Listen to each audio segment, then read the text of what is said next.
5000 કરતા પણ વધારે પ્રોડક્ટ આ જગ્યા પર મળી જવાની છે. હા ભાઈ, આજે વડોદરાના એક એવા હિડન જેમ ઉપર આવ્યા છે જે વડોદરામાં છેલ્લા 30 વર્ષથી છે અને આ જગ્યા પર તમને 5000 કરતા પણ વધારે પ્રોડક્ટ જોવા મળી જવાની છે, જેમાં home decor, gift item, festival decor, return gift, fibre decor અને હેંગિંગ ડેકોર જેવી ઘણી બધી પ્રોડક્ટ જોવા મળી જવાની છે.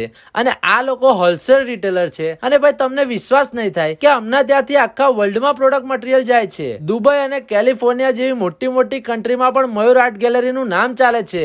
અને ભાઈ આખું માર્કેટ ફરી લેશો ને તો હમણાં જેવી વસ્તુ, હમણાં જેવી બનાવટ અને હમણાં જેવો ભાવ તમને બીજે કોઈ જગ્યાએ નહીં મળે. અને ભાઈ આને તમે ફેક્ટરી આઉટલેટ કહો કે મેન્યુફેક્ચરર પણ કહી શકો છો. અને જ્યાં સુધી નજર જાય ને ત્યાં સુધી બધી જગ્યાએ તમને એકથી એક જોરદાર, યુનિક અને એન્ટિક આઇટમ જોવા મળી જવાની છે. જો તમે પણ તમારા ઘર સજાવટ માટે સારી એવી પ્રોડક્ટ શોધી રહ્યા હોવ તો આવી જાવ મયુર આર્ટ ગેલેરીમાં. એડ્રેસ ની વાત કરું તો નવા બજાર પાનેરીની ગલીમાં મયુર આર્ટ ગેલેરી, વડોદરા.